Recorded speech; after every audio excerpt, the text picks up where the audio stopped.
What is the craziest thing a teacher said to a student? This happened when I was in ninth grade, so we were all around 14 or 15.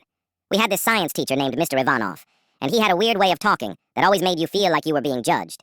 He loved long speeches and would stare at people until they looked away.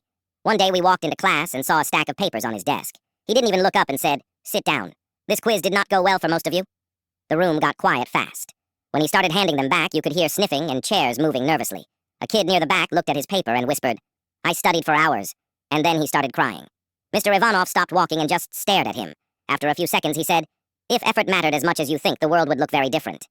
Someone else spoke up and said, "That's not fair." Mr. Ivanov turned and replied, "Life is not fair. School is just the preview." Then he looked around the room and said the line I will never forget. He said, "Some of you are proof that not everyone is meant to succeed, and that is something you should accept early." A few kids laughed nervously, thinking it was a joke. It was not a joke.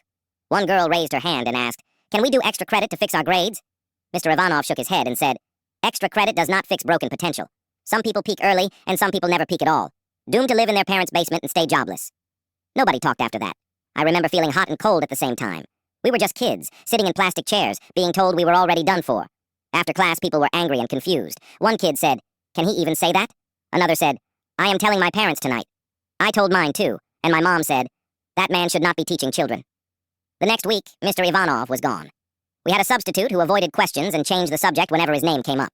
His desk was cleared, and it was like he never existed. Years later, I barely remember the quiz, but I remember his voice perfectly.